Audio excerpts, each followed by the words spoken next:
Halo anak-anak, dalam kesempatan Bina Iman kali ini kita akan membahas mengenai doa Rosario. Karena sekarang ini adalah bulan Mei dan dalam ajaran agama Katolik, bulan Mei diperingati sebagai bulan Maria. Dan salah satu cara untuk memperingati bulan Mei sebagai bulan Maria adalah berdoa Rosario. Anak-anak, salah satu kekayaan iman dalam ajaran gereja Katolik adalah dengan berdoa Rosario. Doa Rosario ini adalah salah satu usaha atau cara yang ditentukan oleh gereja Katolik untuk menghormati teladan Bunda Maria. Jadi umat Katolik diajak untuk meneladani iman atau sikap Bunda Maria yang selalu setia dan taat kepada kehendak Allah. Rosario sendiri berasal dari kata rosarium yang artinya adalah karangan bunga mawar. Jadi pada waktu itu umat-umat Kristen selalu mempersembahkan karangan bunga mawar kepada Bunda Maria. Biasanya karangan bunga mawar itu disimpan di depan foto atau patung Bunda Maria yang ada di dalam gereja-gereja. Anak-anak, sebetulnya untuk doa Rosario ini sejarahnya tidak dapat diketahui secara jelas karena Rosario ini berkembang secara bertahap. Pada abad ke-13 ada seorang santo yang bernama Santo Dominikus. Nah, Santo Dominikus ini adalah seorang santo yang menyebarkan doa Rosario. Jadi pada waktu itu Santo Dominikus ini mengalami penampakan Bunda Maria, di mana Bunda Maria itu memberikan Rosario kepada Santo Dominikus ini dan meminta tolong kepada Santo Dominikus untuk dapat mewartakan doa Rosario ini kepada banyak orang. Nah, setelah dari situ, doa Rosario pun semakin berkembang dan semakin populer. Pada tahun 1571, saat itu terjadi peperangan antara pasukan Kristen dan pasukan Turki. Pada waktu itu, umat Kristen di sana terancam punah. Nah, lalu waktu itu seorang paus yang bernama Paus Pius ke-5. Paus Pius ke-5 ini mengajak seluruh umat beriman untuk bersama-sama berdoa Rosario. Dan pada tanggal 7 Oktober tahun 1571, Paus Pius bersama dengan para umat bersama-sama berdoa Rosario mulai dari subuh hingga petang dan tidak henti-hentinya.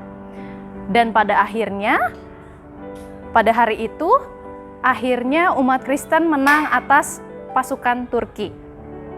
Dan orang-orang saat itu mempercayai bahwa karunia kemenangan itu berasal dari doa Rosario yang mereka doakan sungguh-sungguh selama seharian penuh tiada hentinya. Selanjutnya, pada tahun 1809, Paus Pius yang ke-7 ditangkap dan dipenjarakan.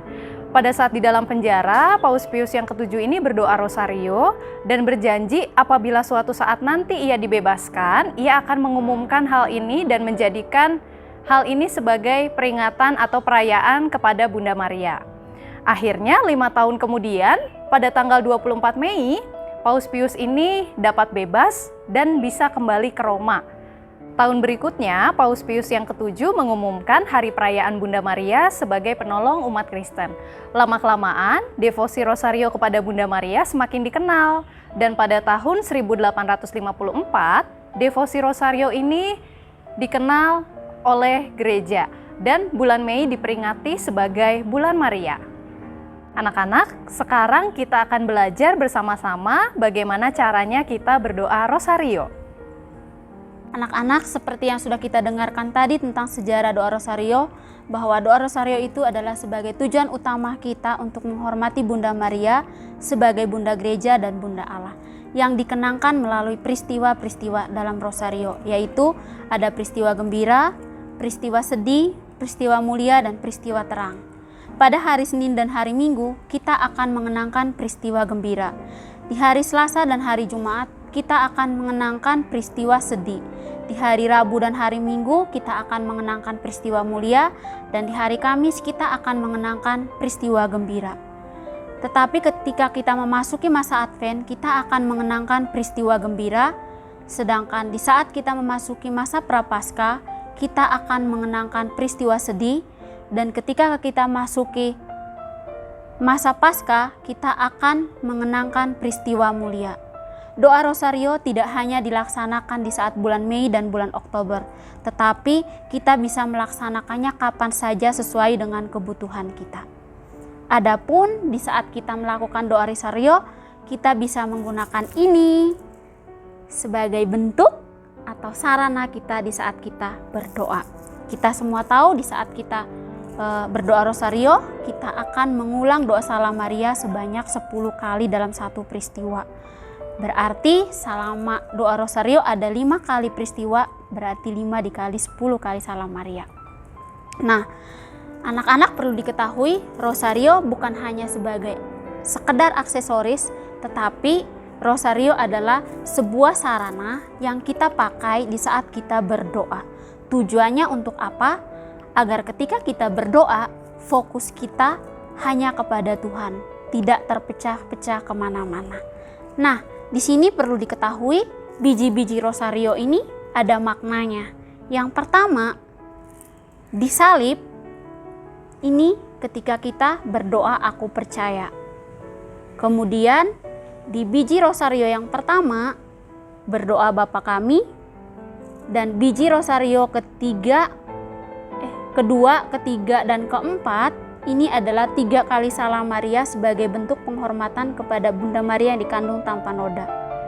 Biji rosario yang kelima itu di saat kita berdoa kemuliaan, terpujilah, dan juga doa Fatimah, dilanjutkan dengan peristiwa rosario yang pertama sampai doa Bapa kami. Setelah doa Bapa kami, dari arah kanan kita akan mendaraskan 10 kali doa Salam Maria. Setelah 10 kali doa Salam Maria, biasanya diberi jeda pada rosario agak jarak. Nah, disitulah kalau Miss di sini diberi jeda, terus diberi lagi 1 biji rosario. Ini artinya di setiap kali ada jeda atau ada jarak, itu kita akan mendaraskan peristiwa, mulai dari peristiwa kedua, ketiga, keempat, sampai kelima. Nah, setelah tadi kita berdoa 10 kali Salam Maria, setelah ada jeda di biji rosario yang sendiri, berdiri sendiri, itu kita berdoa kemuliaan, terpujilah, dan juga doa Fatimah, dilanjutkan dengan peristiwa rosario yang kedua sampai doa Bapa kami. Dan seterusnya akan mengulang hal yang sama.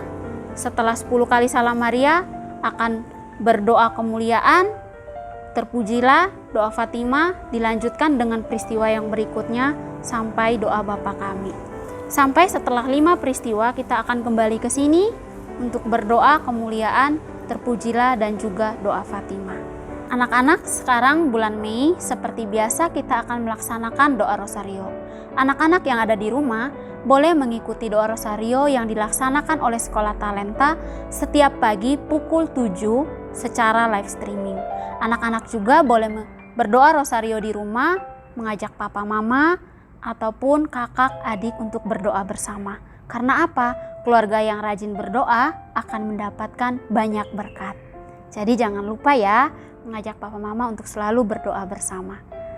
Sampai ketemu di Bina Iman berikutnya. Bye-bye.